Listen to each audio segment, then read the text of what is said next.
রাজনৈতিক অঙ্গনে হঠাৎ পরিবর্তন, পূর্ব ঘোষিত কর্মসূচি থেকে সরে এলো জামায়াতে ইসলামী। কেন স্থগিত হলো ৩ জানুয়ারির বহুল আলোচিত মহাসমাবেশ? এর পেছনের কারণ ও রাজনৈতিক বার্তা নিয়েই আজকের বিস্তারিত প্রতিবেদন। বাংলাদেশ জামায়াতে ইসলামীর পূর্ব ঘোষিত ৩ জানুয়ারির মহাসমাবেশ স্থগিত ঘোষণা করা হয়েছে।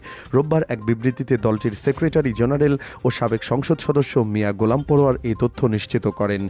বিবৃতিতে জানানো হয়, আগামী ৩ জানুয়ারি দেশের ৯টি কৃষি ও কৃষি প্রাধান্য বিশ্ববিদ্যালয়ে ২০২৫-২৬ শিক্ষাবর্ষে স্নাতক সম্মান প্রথম বর্ষের ভর্তি পরীক্ষা অনুষ্ঠিত হবে।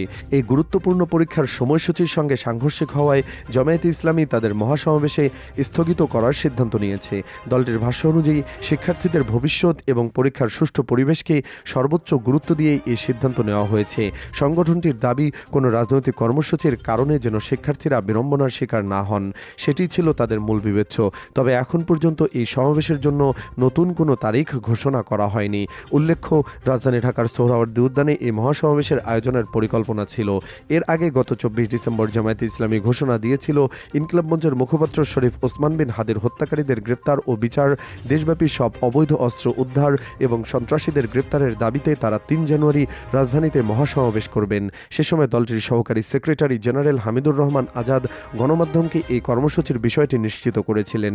ঘোষণার পর রাজনৈতিক অঙ্গনে বিষয়টি নিয়ে আলোচনা শুরু হলেও ভর্তি পরীক্ষার কারণে কর্মসূচি স্থগিতের সিদ্ধান্তে নতুন মাত্রা যোগ হয়েছে।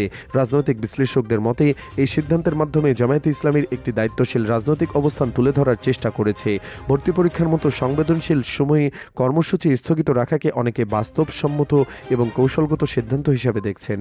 অন্যদিকে মহাসমাবেশ স্থগিত হলেও দলটির উত্থাপিত দাবিগুলো এখনো বহাল রয়েছে। শরীফ ওসমান বিন হাদির হত্যার বিচার এবং অবৈধ অস্ত্র উদ্ধারের মতো ইস্যুগুলো সামনে রেখে ভবিষ্যতে নতুন কর্মসূচি ঘোষণার সম্ভাবনাও উড়িয়ে দেওয়া যাচ্ছে না।